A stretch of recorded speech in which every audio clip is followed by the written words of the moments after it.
प्रकाशा येथे वैजाली काथरदा फाट्यावर आयशर गाडीचा अपघात, सुदैवाने कुठलीही जीवितहानी नाही। सविस्तर वृत्त। प्रकाशापासून अवजड वाहने वळविण्यात आली असून वैजाली रोड काथरदा मार्गे वाहनधारकांसाठी पर्याय मार्ग काढण्यात आलाय। प्रकाशापासून 2 किलोमीटर अंतरावर काथरदा फाट्याकडून शहादा, लोणखेडा, खेतिया व शिरपूरकडे जाण्यासाठी प्रशासनाने डांबरी डेगा ठेवून अपघाताला निमंत्रण व वाहन चालकांना दिशा दाखवण्यासाठी लावण्यात आलेले होते। मात्र रात्री बेरात्री वाहनधारक दिशादर्शक म्हणून ठेवलेल्या डेगांना फिल्मी स्टाईलने उडवून फरार होत होते।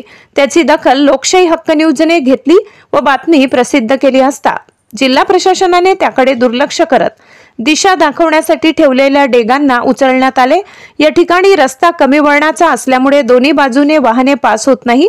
तसेच वळण रस्त्यावर 2 वाहन एकमेकांच्या समोर येत असल्याने एका वाहनधारकांकडून आपला ताबा सुटून रोडच्या कडेला लावून गाडी पलटी होऊन अपघाताला निमंत्रण देत आहे। तसेच मध्यरात्री सौर ऊर्जा प्लेटने भरलेली आयशर इंदोरहून यूपीकडे जात असलेली MH18BG 4908 क्रमांकाची आयशर गाडी वळण रस्त्यावर पलटी होऊन अपघात झालाय। त्यात सुदैवाने कुठेही जीवितहानी झाली नाही अशी प्राथमिक माहिती प्रकाशा पोलीस दूरक्षेत्रचे पोलीस मेरसिंग दादा वडवी यांनी दिली आहे।